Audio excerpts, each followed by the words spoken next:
So it's an honor to talk to you all.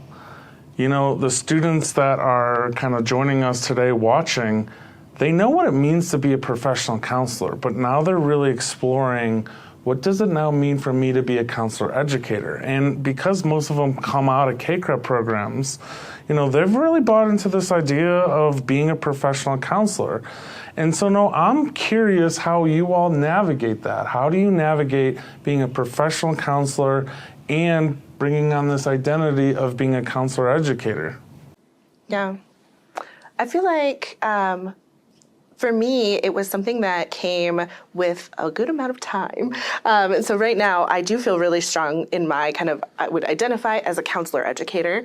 And I think one of the cool things about that is that it can encompass the counselor piece as well as the educator piece.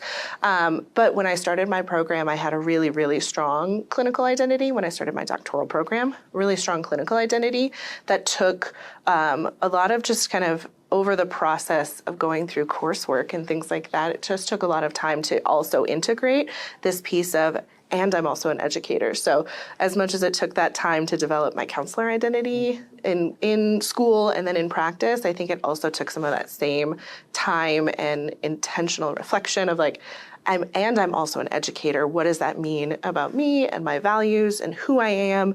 And how do I ultimately, I hope, bring kind of a holistic sense of me into whether it's a classroom or a counseling room, being able to bring both of those in. But I think it was kind of a process where now I can say, I feel pretty comfortable saying I'm a counselor educator.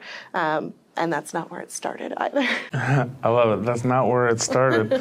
And I'm interested, Dr. Lucas, because let's get the secret right out. You didn't graduate from a K-CREP credit program, but we let you into the club anyway. You know, we let you into the club.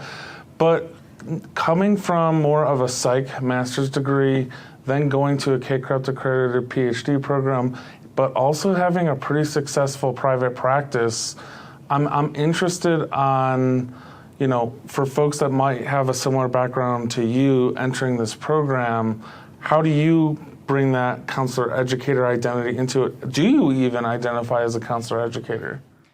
Yeah, I do identify as a counselor educator, and it was a challenge, just like Dr. Wimmer said, of figuring out that identity, but even more so for me with my background. I had to figure out what it even meant to be a counselor as I was figuring out what it meant to be a counselor educator. And I didn't even honestly know what K-CREP was when I entered my doc program very much. And I really was drawn to counselor education because of the supervision aspect. When I went into the field doing clinical work, I didn't always feel like I got the best supervision, and in fact, pretty harmful, I would argue in some cases. And so I really wanted to take on that identity. And so part of being an educator, that supervision role, supervisor role, was something that I really wanted to take on. And I had a hard time initially seeing, you know, being a teacher in a classroom. That was hard for me to imagine. But once I got into it, I was drawn to all those roles: supervisor, clinician, educator, as well as the other ones, advocate. Yeah, yeah. And I want to come to Dr. Munoz here because, you know, teaching, I know you love teaching. Like, I run into you in the halls and you're just like, I love teaching. And I do think that's kind of one of the unique things about being a counselor educator, right? Some of the other professions, it's like, oh, I do research, but like, we're getting, we have doctorates, our students are getting doctorates, and how do we teach and how do we supervise? I'm wondering what that counselor kind of identity, what that counselor education identity looks for you, Dr. Munoz. Well, yeah, thanks, John. One of the things I would say is, you know, I went to school during the Jurassic period, and in those days, my terminal degree is EDD, so I have a doctorate in education. So the vibe in those days was more primarily education.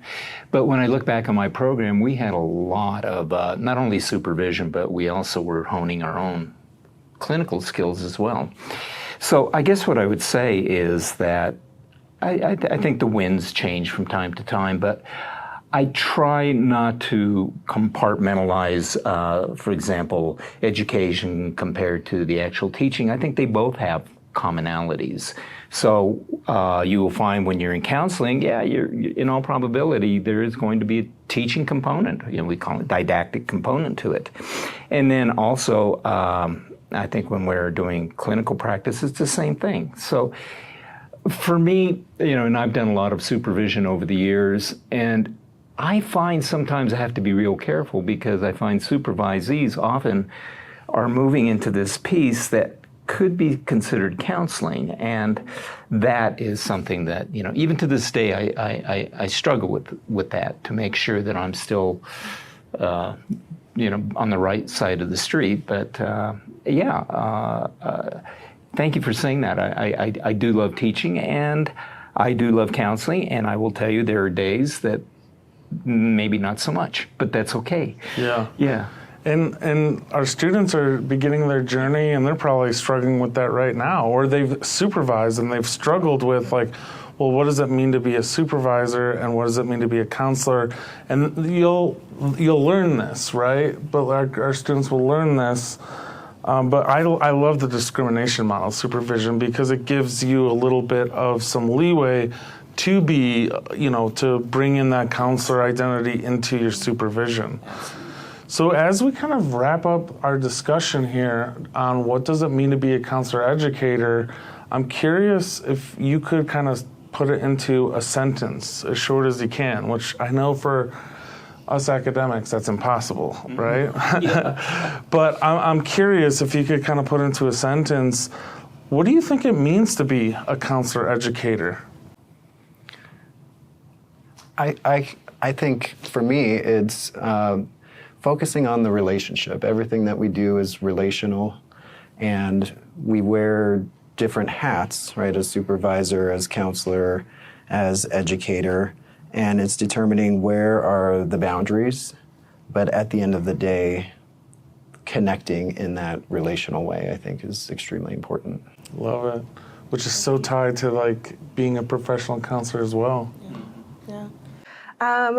In one sentence, I think I would say it means to be a counselor educator means to be a whole human, and you add in some of these professional identity pieces and ethics and things that we're tied to, but at the end of the day, my hope is to be that a counselor educator is to be a whole human, so entering a classroom as a whole human, entering a counseling space as a whole human, and I recognize that was way more than one sentence. You're an academic,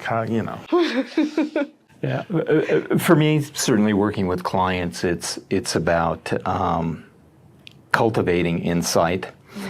And then I think also as an educator, on some level, it's really giving back to the profession, probably more than anything else. I think that we have to be engaged in this whole notion of giving back to this profession that has given us so much. So that's more than one sentence, sorry. That's great. Well, I love talking to you all around, like, what does that mean to be a professional counselor? What does it mean to be a counselor educator? And we'll keep our dialogues going throughout the week. Thanks, y'all. Thank you. Thanks. Thank you, John.